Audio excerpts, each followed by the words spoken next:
Crews are still working to recover the bodies of 8 people killed in an avalanche in the Sierra Nevada mountains. One person is still missing. Joining us now is San Diego State geologist Pat Abbott to explain everything about these avalanches. Pat, good morning. Good to see you. Good morning. First of all, the crew is hoping to resume recovery efforts today. What are the conditions there for a job like that? It seems incredibly difficult.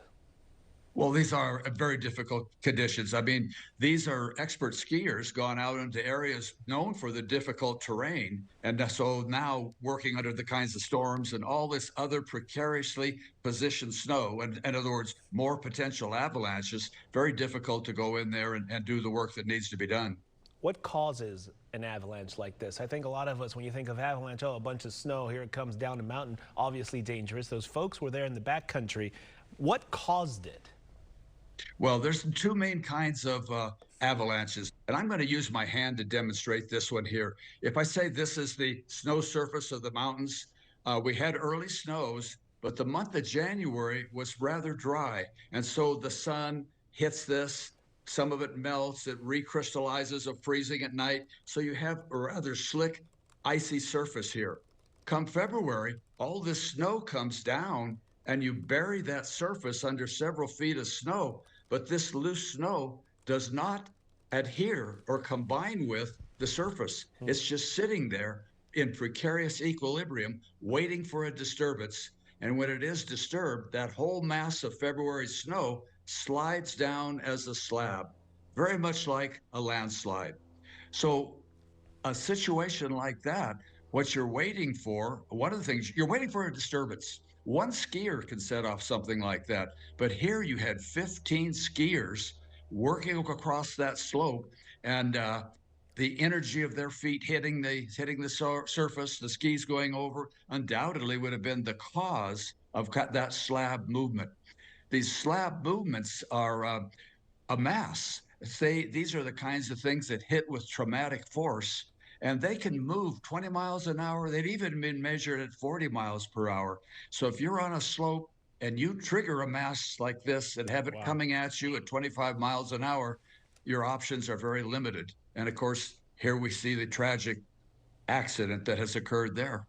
You consider there are 15 skiers in this group, experienced skiers. They had their 4 guides.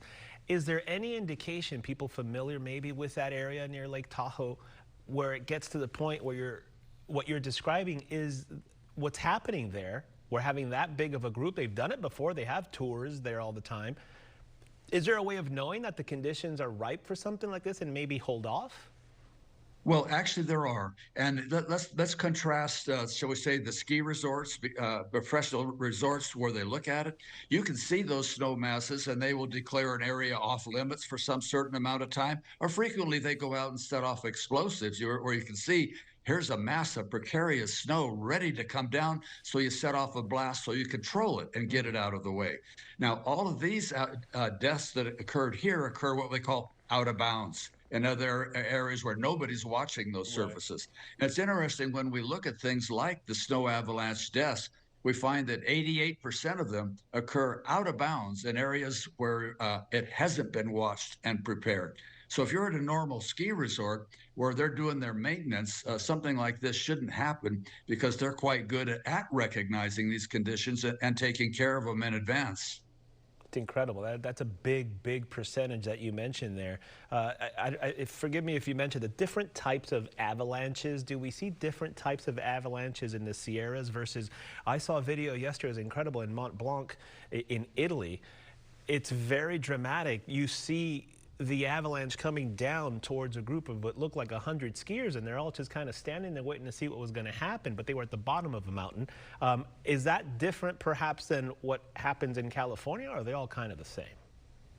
The same kinds of avalanches occur everywhere. The kind you're describing, we also call this other type, we call them powder avalanches. These are the loose ones where it kind of almost looks like a cloud. You see all this swirling snow coming down through the atmosphere.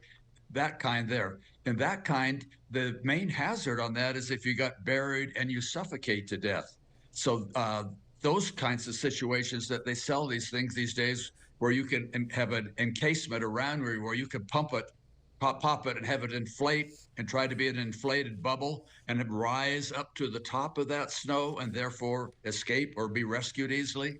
But the slab hits you with blunt force trauma. That's a totally different kind of avalanche. So those are those two main types. The ones you were watching there, those powder avalanches, those things they can go up 65 miles an hour. Some of those things can go, and they're spectacular in their beauty, but you don't get hit with the total force that you do with the slab type avalanche. Yeah, in that video in Italy, you see families, you see little kids kind of waiting for it, and then here it comes, just as you mentioned. Pat Abbott, San Diego State geologist, always a pleasure speaking with you, sir.